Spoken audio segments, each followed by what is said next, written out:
Welcome to Our Next Existence by Katie and the Chorus. I'm Katie, former technology strategist turned reluctant spiritual medium, and I channel messages from the Chorus, a group of beings just beyond our sensory perceptions who are loving, expansive, and who greatly enjoy sharing their perspective of us. Join us each week as we share and discuss their ideas about humanity's existence, purpose, and future. Concepts you can draw from to accelerate your path, expand your perceptions, and ultimately step into the flow of the universe and your life.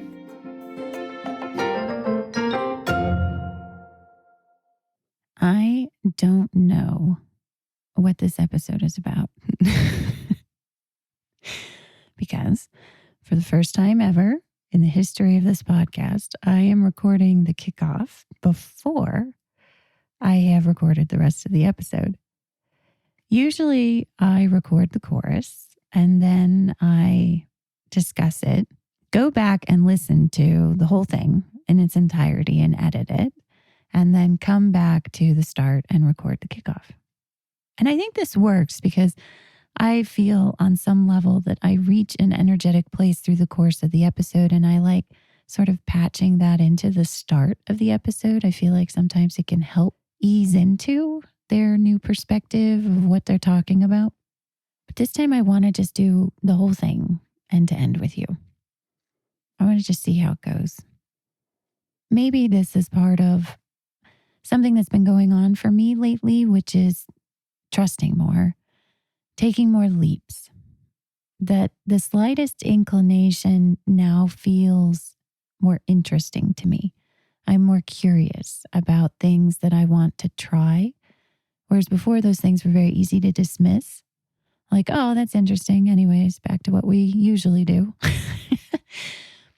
From the chorus's perspective, it's not as much about what is actually done on the five senses. It's not as much about whether or not this episode is palpably different because of a different order of recording.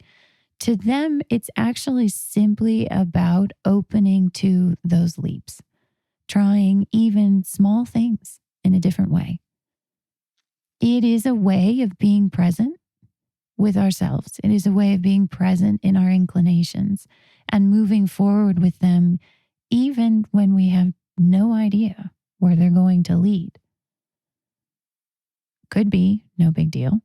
It could be a notable shift. There's an ancient proverb I really enjoy that says, if you can trust someone with the small things, you can trust them with the big things. I felt that that had broad application across many aspects of humans and trust. And I think the same is true with our instincts, with our inspirations, with our intuitions. The more we practice trusting that instantaneous suggestion, the more we give ourselves opportunity to build beliefs about that works out pretty well, or at least is not as risky or dangerous as perhaps we had thought. The more we open ourselves to the ability to trust that intuition and that inspiration in the larger situations. Sometimes when I'm wondering about a topic as I'm doing something else or moseying about my day, I'll come across a question. And I'll say, oh, isn't that interesting? I wonder why that is. And I will feel a part of me turn towards the frequencies on which I meet the chorus, opening, as it would seem, to an answer. And as soon as I feel that part of me open,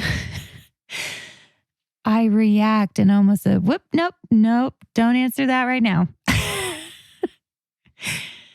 It is this sort of catch and release of I feel the sense of a question coming through that I feel like I can ask, as we've talked about the episode recently on the healing power of questions. But there are still moments when I close myself off from the answer. Not all the time, but yeah, still some of the time. I have been communicating with the chorus for a very long time. And there are still times when I'm aware that they have an answer, that maybe I could even hear it, but I'm not quite ready to trust that far. I'm not quite ready for that much change or that shift or whatever some part of me is afraid that it might bring through. And we all might say, well, we need to push through that, don't we? We need to push through and open ourselves to these larger answers and really get ready for the change that we all feel that humanity is going through. That's not an invalid perspective, particularly when you're coming from the five senses where we did have to push ourselves through in order to survive here. It's part of that whole finiteness and insufficiency thing. But from an energetic perspective, by becoming aware of the moments in which we are opening to answers and then also turning away from them, we are bringing consciousness to this process, to these beliefs that perhaps keep us from these things. And in so doing, we will transcend them. So the end result is essentially the same. Through both processes and through many, many other processes too, we are expanding beyond these things that kept us from perceiving all the answers. So, if today you find that you are not quite ready for some of the answers that the Course has for us, that's okay. That preference, that voice within you is your instinct and your intuition. It is guiding each of us through these waters of awakening that are at times turbulent. There is no straight shot. There are many paths, many aspects of us that are navigating these things in different ways, at different times, all the time. Perhaps the only thing that you needed to get out of this episode is this message that your instincts and your inspirations are right and are true for you in each moment, in every present moment. No matter if they are guiding you away from an expansive message or towards it, you will find that the greatest truths lie in what you already know. In the first part of the episode, you'll hear directly from the Course themselves, and then afterwards we will discuss. Enjoy.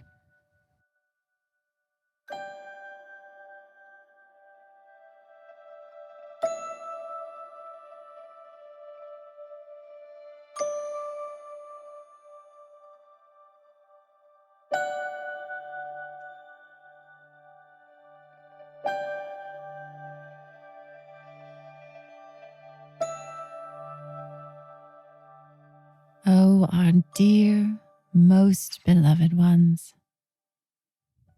how much we celebrate, how much we are jubilation itself over your presence here on these wavelengths, on these frequencies, in these places with us, beginning to understand from your conscious perspective so much of what you had been, had done, have built, have created, have experienced, and are now expanding from and reaching all of us.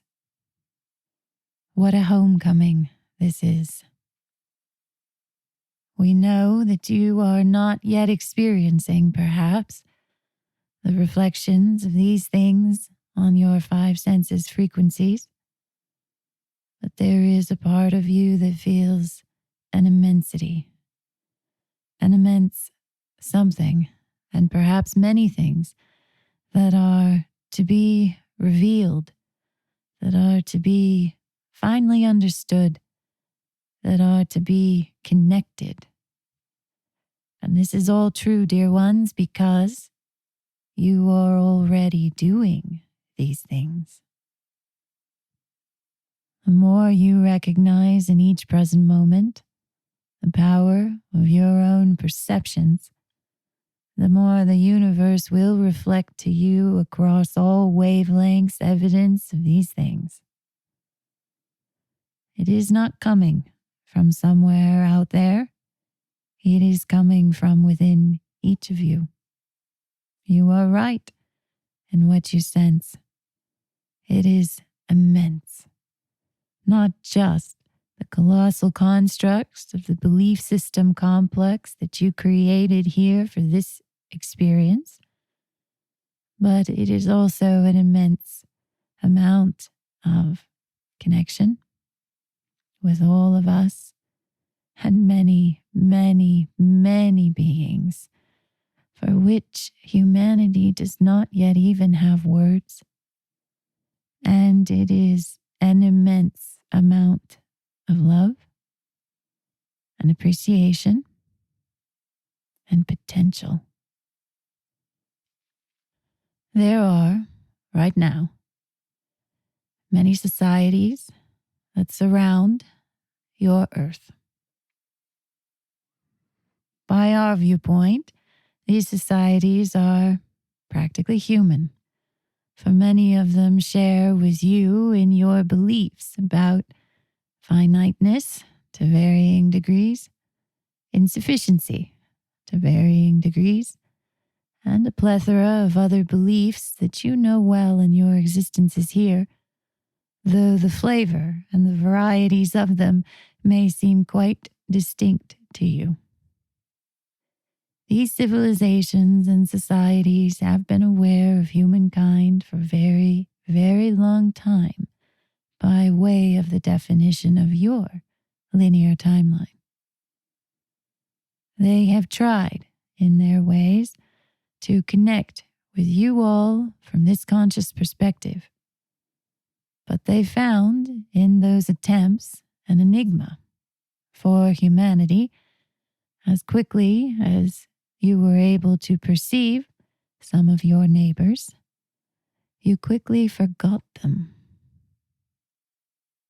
It seemed to these ones who surround you that humanity was practically unreachable, though they knew and recognized and could even at times interact with your energies. The part of you that was physically present in these five senses was cut off from the perception and, more importantly, the understanding of these other societies. We know that you have questions now in your civilization that you have come to conscious recognition of, that there appear to be some who believe that they hail of other places, other planets, other species, other races, and yet somehow have found themselves here in this most extraordinary game. That is because when those ones who surround you could not reach you on your five senses, they decided that the best way to attempt it might be to incarnate into your belief systems, to join you on these frequencies, to be where you were in order to be with you.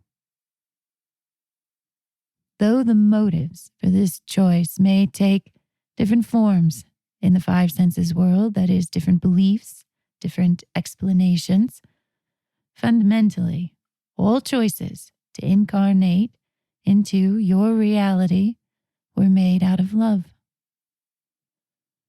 By our definition, love is allowance, and each individual and each society that chose to incarnate here reached a point of allowing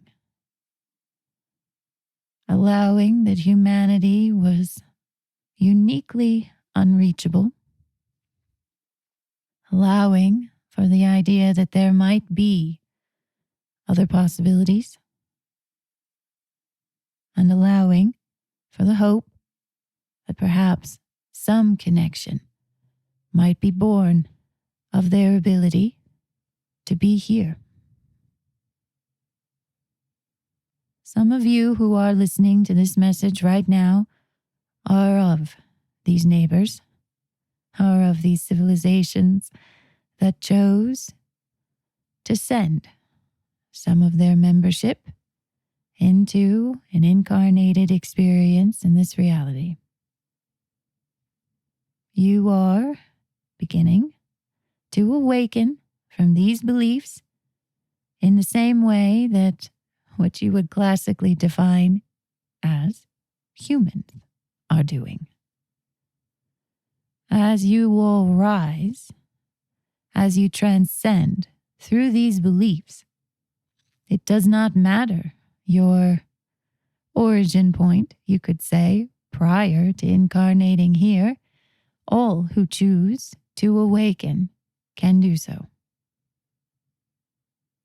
The energy of creation that underlies this wave of awakening reaches outward or beyond all these expressions of your physical dimension to the heart of each of your unique frequencies. You are all being given the opportunity to transcend should you wish it. And what of the natives in this game, we will call them? What of those ones who built it from the ground up, who have been here the entire time, you might say, on a linear timeline, and it pleases us to do so? Well, there is much that will be revealed as these ones awaken, and there will be much that will be understood. It is not our story to tell, but theirs. And by way of the ability of each of you to begin to recognize your own pathways into this experience, your own natures, your own origins, your own choices, by way of the recognition of all of these things, the pieces will begin to fit together, and the masterpiece will become clear. We love you infinitely.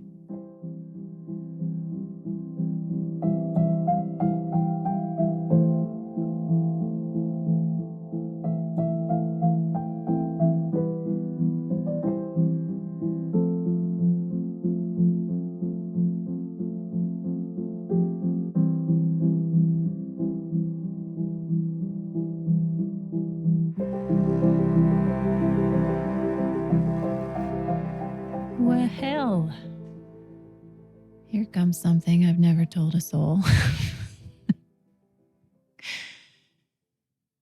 Just another day at the office. I started calling life the office a couple of years ago after I had gotten sick and had to leave my job, and have been, essentially unemployed ever since. Not in a classical sense employed. I have been sort of doing these podcasts and writing these books and exploring life and all the energetic stuff. And I started to realize as my life continued to sort of unravel and go in new directions and new beings were showing up. And I regularly have a full plate of things I can't explain or I'm trying to understand. So I started calling life the office, which may sound bleak, but really what I meant it as was sort of a humorous acknowledgement of the idea that we are all doing this all the time in every corner of our lives, in our relationships with our friends, as we drive home from school, when we are actually at the office, when we are on vacation, awakening, working through these emotions, coming to new understandings. It's tied to our existence. From the minute we wake up in the morning to the minute we go to sleep, the entire time we are present in this conscious perspective. So now some friends and I have started using that, particularly when really weird stuff is happening that we can't explain. Just another day at the office. Just another Thursday at work. I think it goes particularly well for those of us who feel like we need to be doing something or working to have value, which many of us still feel that way. I used to tell myself to chill out, relax, don't be so tied to your work. Don't let your identity be so narrow.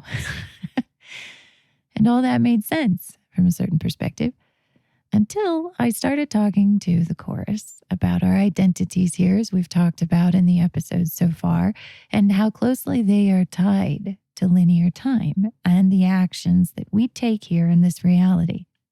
We have much in our belief systems that basically tell us we are dwindling away, our existence, our value, and our importance is disappearing the less we are doing here in this reality, which, as usual, blinded us from our infinite natures, which have infinite value and infinite worthiness no matter what we are doing or resonating with. But a fundamental construct of our game here of survival was to be wholly engrossed in it, to not see, as we talked about in the episode recently on sight, to not see any of these other options.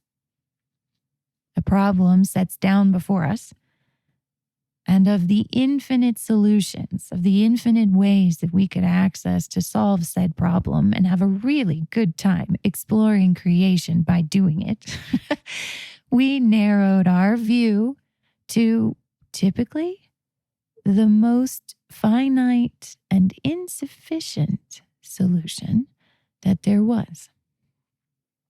This is why, as we've talked about before, often the solutions that humanity creates are incomplete. There is something in them that will continue our thread of insufficiency, as that is what we wanted. So let's say you figure out how to solve a land pollution problem. Well, unfortunately, the offshoot of that was a chemical byproduct that has now gone into the water table that we didn't foresee. Whoops, that wasn't a complete solution.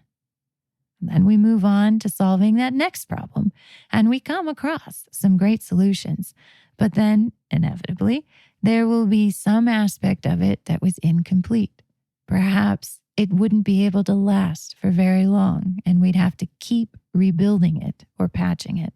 Or perhaps it was incomplete in the way that it did not factor in the needs of all parties involved, which is essentially what our entire political engine does all the time. It is a massive generator of incomplete solutions. Now, this is not because any one of us humans goes into these situations and says, do you know what I would like to do most today? Is create incomplete shit all the time.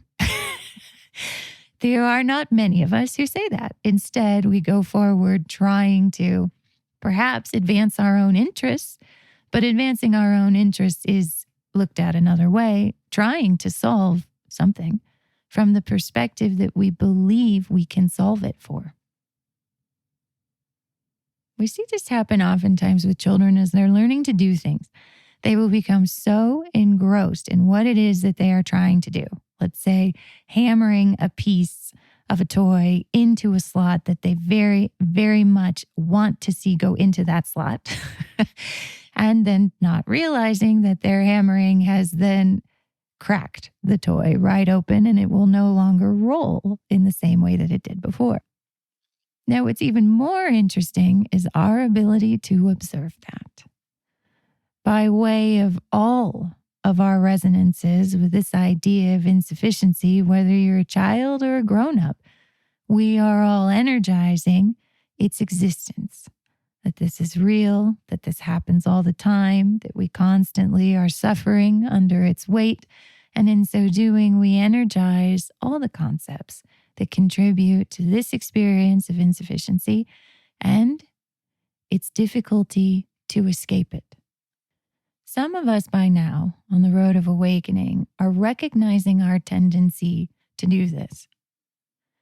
Perhaps for many years, many millions of years, depending on how you look at it, we continued to create incomplete solutions, but we're not yet conscious of our repetitive nature in doing so. Each new solution seemed like the solution to solve them all, only to eventually fail in some small to large, unforeseen way, which would renew our vigor to solve yet another thing. Many of us have seen this in our own lives where we continue to sort of double down on an issue that we were having in our life. Perhaps it was something recurring with money. No matter what we do, we can't quite make money. So we double down in ways like we'll take an extra job or we'll work extra hard or, well, that didn't work. So now we're just going to spend less and now we're going to be minimalist and now we're going to have next to nothing. And over time, each solution somehow reinforces a cycle of insufficiency where each solution creates more problems that need to be solved. It is not complete. It is not a solution that satisfies all the aspects of what it is that we're experiencing. As you go forward in recognizing this kind of process, it becomes very easy to sort of just throw up your hands because you start to lose faith in your ability to do anything right. It starts to feel a little bit inevitable. In fact, the more life we live and the more aware we become of this, the more it seems like there are next to no options left. This is often true of humans as we reach sort of, we might say, the latter part of our lifetimes here. Beliefs arise that point out sort of the similarities in all situations and make them seem to us to be repetitious. Someone might say, maybe you should volunteer. You have so much work experience. Maybe you should do something. And something inside of the person replies, what other job would I take? As in, I have done everything I would ever want to do or have skills to do, or I've done all that. Then perhaps the helpful person sensing this kind of response says, well, you could do something different. It's never too late to start this or that or this one thing that you always love to do, you could do more of. All true. But then something inside of us says, ugh, learn something new. Sounds like all the hard times I already had learning something new. And we very easily forget the sometimes benefit that these other times and places in ways where we worked very hard to solve a thing or get to a place or achieve a thing also can produce. We can respect the part of us that throws up its hands and says, there's just nothing left to try that's going to bring me that wholeness, that joy, that happiness, that fulfillment that I have been looking for all of this time.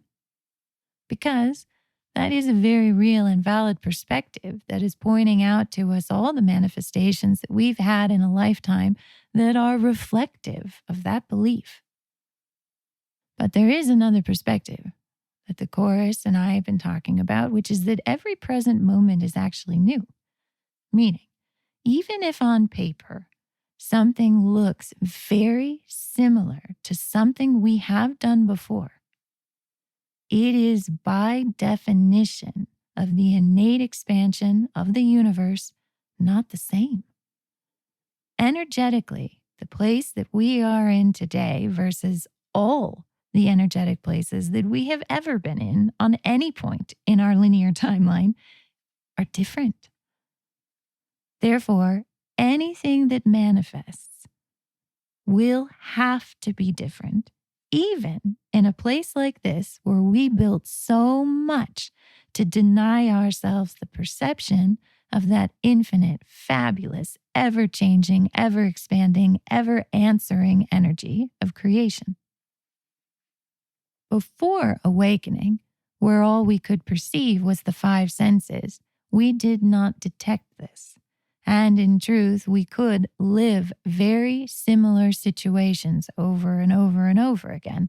However, now that we are awakening, we are starting to feel a difference. Maybe it is a very similar clinic to the one you worked in before. Maybe the systems, maybe the processes, maybe the office staff, maybe it all looks and sounds and seems very much the same. But there will be a part of you that will sense a difference. Often, as we go forward in these new situations, it is this difference in perspective that will feel as though it is a friction within us. There will be part of us that wants to move towards that new job, that anticipating, optimistic, open part of us that knows that somehow this is fulfilling us, that this is expanding us, that this is walking us home. And then there will be the five senses part of us that evaluates it and says, I've never liked holding a job in a place like this. This job is the same job, and I hated all the jobs that were like this job. At times, we will side with the five senses part of us that says it's all the same. And that's all right. It's okay to say, yeah, this is too similar to what I've done before and I don't want it. And at times, we will side with the open and possible parts of us that wants to move forward curiously and see how it turns out. As usual, the success is not necessarily in getting better at choosing one or the other. It is simply in seeing them both, understanding their existence, their presence within us, and the ways that they show themselves. As many of you know by now, I suffered through a variety of illnesses and symptoms mysteriously over the course of my awakening, which is, I would say, a common trait at this juncture in awakening. But though I view it as a relatively common experience among awakening humans, I do not dismiss its veracity. We are sick. Sometimes I go onto these online chats or forums or places where people are discussing this, and there's a little bit of an aspect of, well, it's just because you're awakening. If you thought differently about these things, you wouldn't be feeling this crummy. And in that perspective, there is a little bit of a dismissal of the part of us that is truly sick. Oftentimes, as we go into awakening and we find these expansive perspectives, there is still that argument for a singularity within us that wants to say, oh, this is why. We will take a bucket load of manifestations that are all showing us different aspects of ourselves or the universe. And ultimately, there will be something inside of us that blocks the integration of all of those perspectives and says, oh, this is why. There is no one who is going through awakening, who is experiencing illness, who is not sick simply because that illness can be viewed from a different perspective. If there is within them existent any aspect of illness, it's real for them. It's not a mistaken belief. It's not something that's immaterial because it's just something they're going through. They're sick. They are having a physical experience of illness in the five senses reality.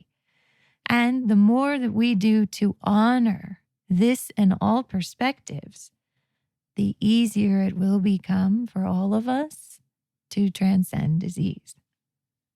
Feel the difference between dismissing someone's illness because, oh, it's just a result of something you're doing or thinking or believing or you manifested it. Feel that dismissal versus the feeling of, yeah, I see you. You're sick. This is hard.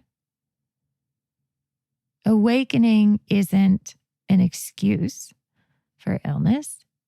It actually means it's tougher on multiple levels. From one perspective, they are going through all sorts of inexplicable spiritual things while also suffering in body.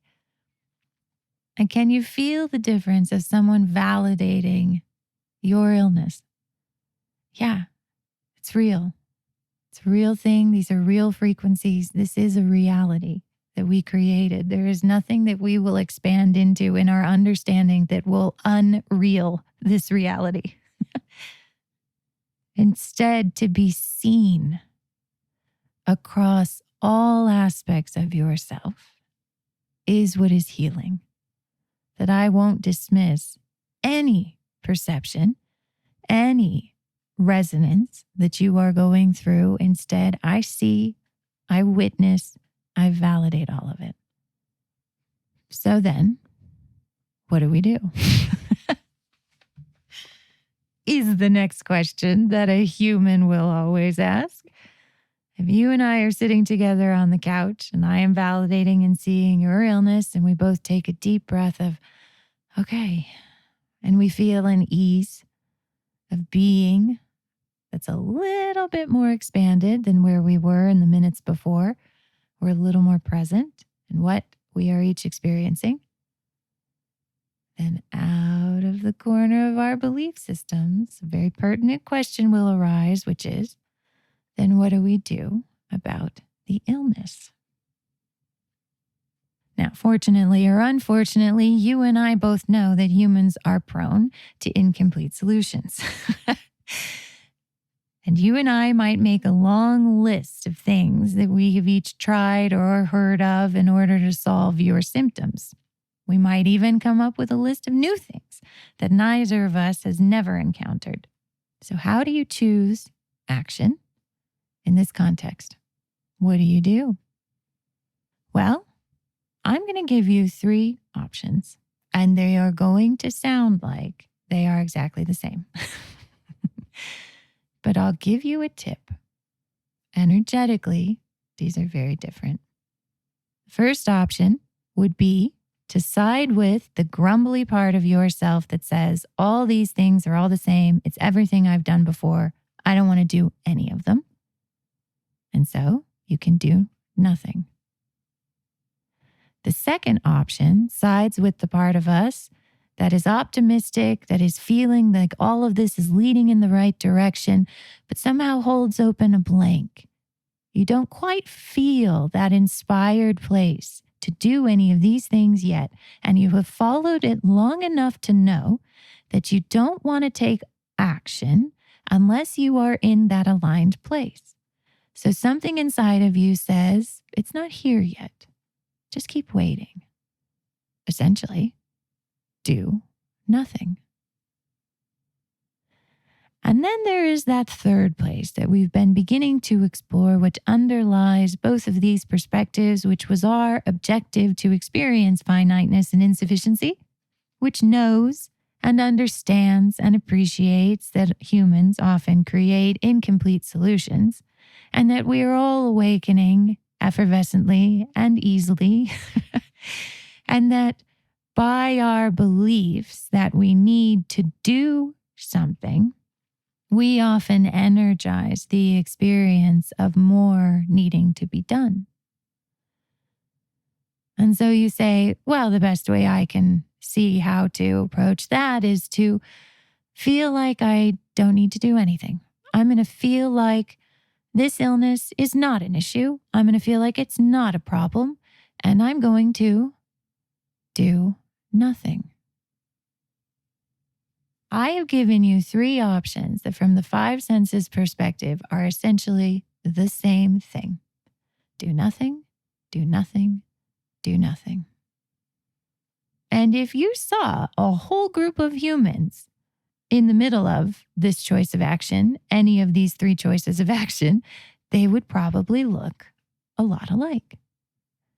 But energetically, what you are very clear on by way of this sense of these things and these podcasts and with other energies is that energetically, the way that we approached the same physical action in the 5 senses of doing nothing were very different. One held a perspective of futility. I'm not going to do anything. This is all the same.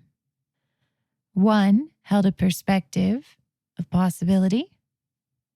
I'm going to do nothing. It's just not here yet. And one held a perspective of an understanding of beliefs in the way that they operate here and chooses to see action differently and consciously moves into an alternate choice of doing nothing.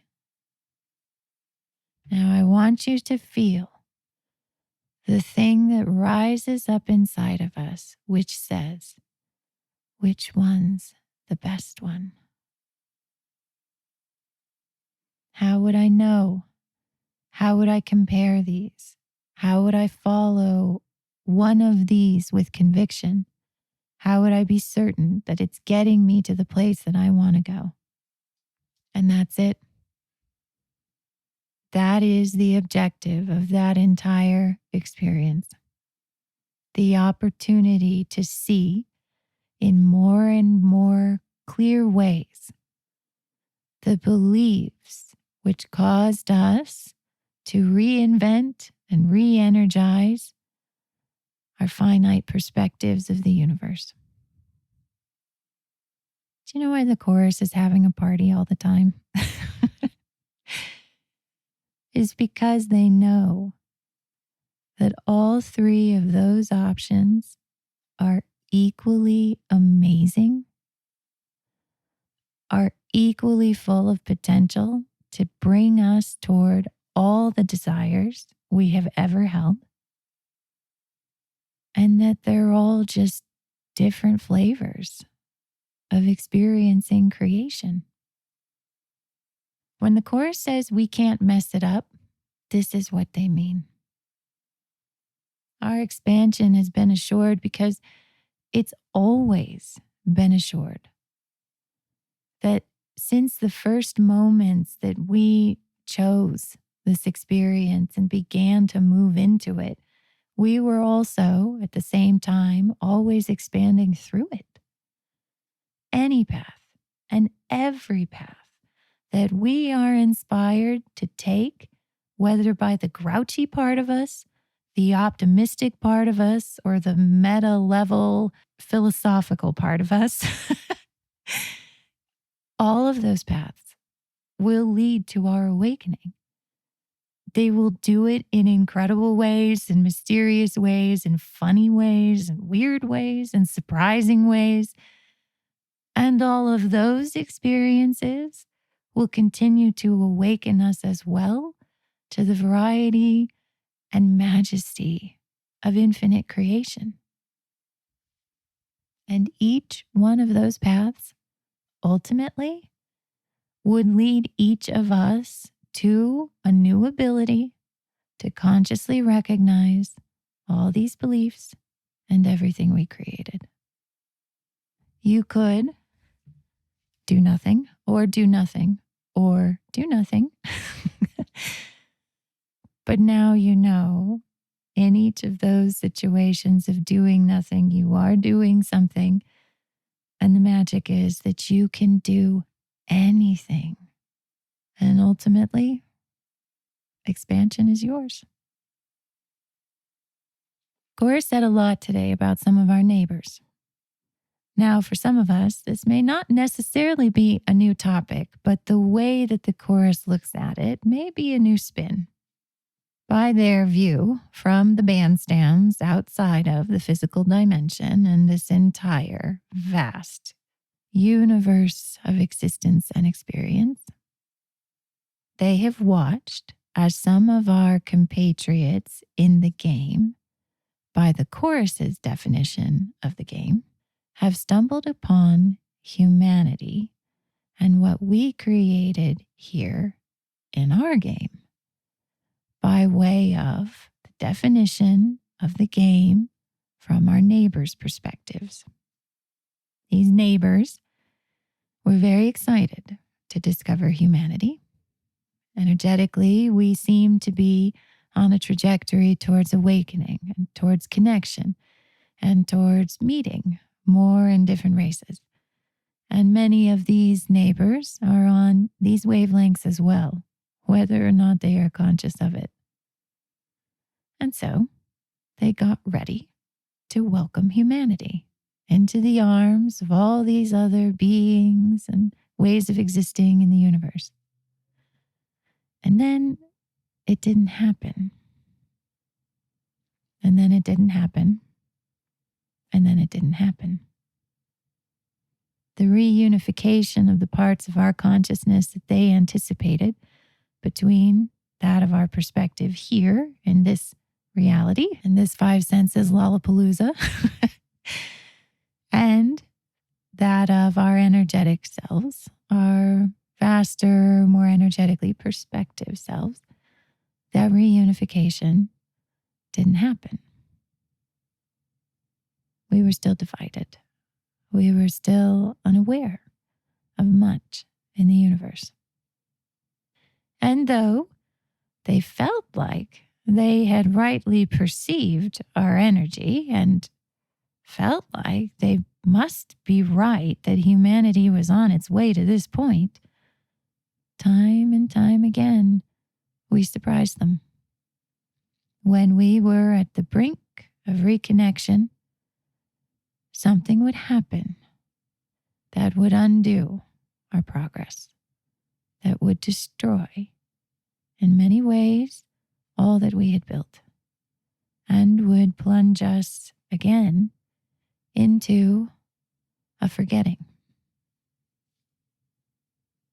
This became quite an enigma for many of these beings who were now sort of gathering at the borders of our game. How were we doing this? Why were we doing this? Why couldn't we connect these parts of ourselves? Why couldn't we perceive them? Why did they think that we were about to awaken and then we weren't? Humanity became a fascination for many in our physical dimension.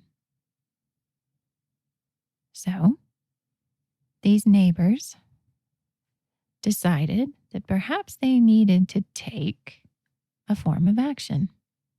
That maybe simply doing nothing and waiting on the sidelines for humanity was insufficient, and that perhaps they had to assist us in more ways than they had perhaps contemplated.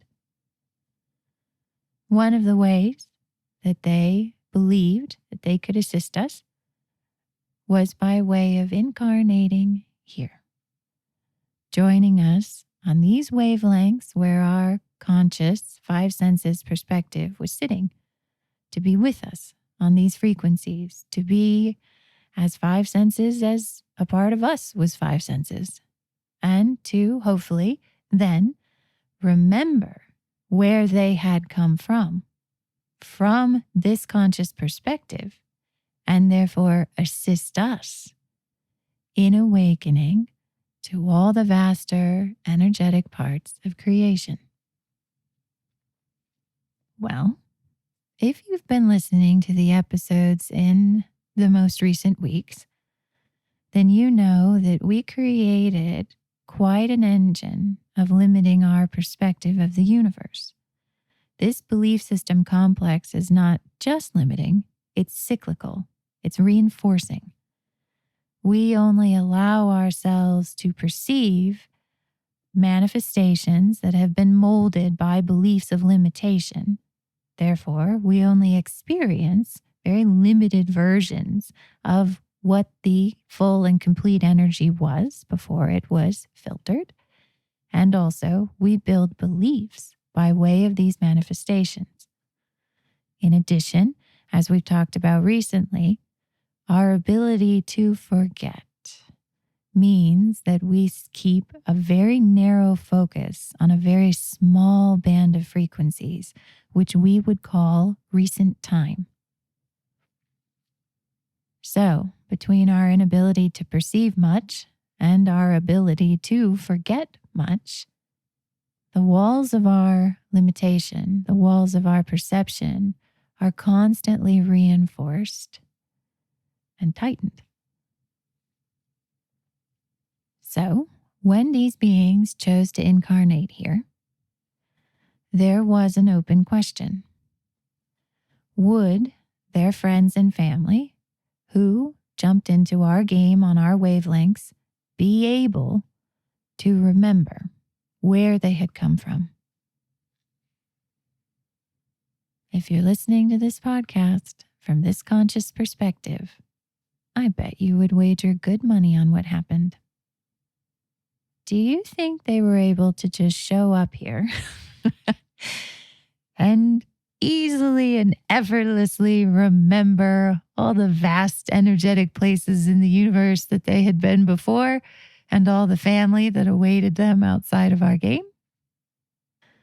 Or do you think that they perhaps joined in our bondage and became caught in our cycle of karma, as we often call it, in our game of limitation, just like us? You got it. The first ones who incarnated here were born on our frequencies and were watched very carefully by their loving family members outside. But ultimately, many, if not most of them, did not remember where they had come from. And when they passed out of the lifetime perspective on the five senses frequencies, our beliefs, our cycle of karma brought them right back in. They became stuck in our cycle, just like us. This experience has been told to me, not just by the chorus, but by some of these neighbors themselves. They have described to me how this worked and what they tried and how they were surprised by humanity. Moreover, how they were surprised that they had misunderstood us in anticipating so soon our awakening that did not show up. When they got to this point in the story about those that they loved choosing to incarnate here to be with us and to assist us, I asked them, well, then what did you do? And they said, well, we had a choice. We could either continue to wait for the ones that we sent to awaken along with all of humanity, or we could send more. Do you know what they did? They didn't just send more. They sent many, many, many more. In an expression of a lot of love and loyalty and great trust, they took an attitude of, well, if you go, we all go. And their light and their energy began to pour in to our reality by way of many of their kinds who began to incarnate here. We wrote this story down for the second book, and it will be a chapter towards the end, and it's in their words as best I could channel it, describing this experience of understanding humanity and then choosing to incarnate here. And you know, I've thought a lot about their choice since they expressed this story to me, since the chorus reinforced it with their perspective of what has happened. And then I've tried to think about my perspective as a human and how do I feel about their choice and what they did. There are parts of me that completely understand it and totally identify with it. And there are parts of me that wonder that if I was in a more energetic place, would I feel the same need to, I don't know, go in and rescue, or stay close by loved ones who had chosen to incarnate somewhere? Would I jump into the game too? Or would I do nothing? And this is where I see all of our perspectives equally. The chorus, these energetic beings who are our neighbors, and me, the conscious, five senses, human perspective. They each have a story to tell. They each have a unique aspect of creation to share. There is no right or wrong. There is no better than or worse than, though there are things that I prefer. And ultimately, I guess I prefer the chorus's perspective on this whole experience and everything we have all experienced by way of it, that we were all destined to awaken.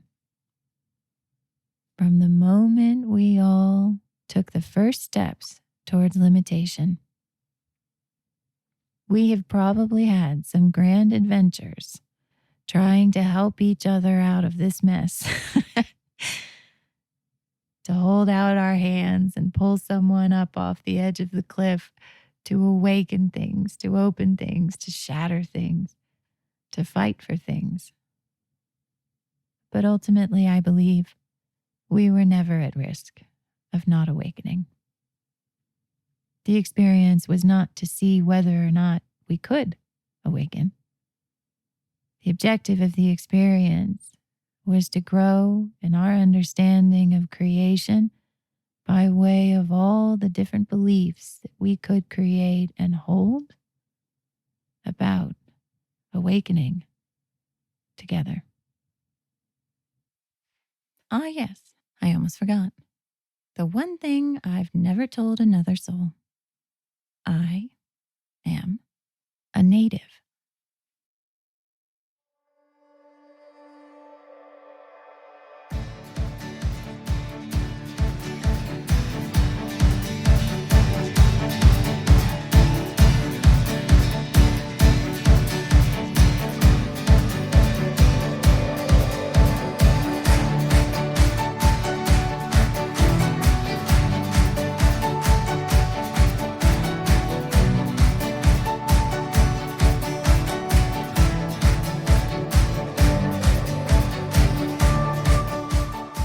Thanks so much for listening. We hope you found these messages to be helpful. May they accelerate you on your path wherever you'd like it to go.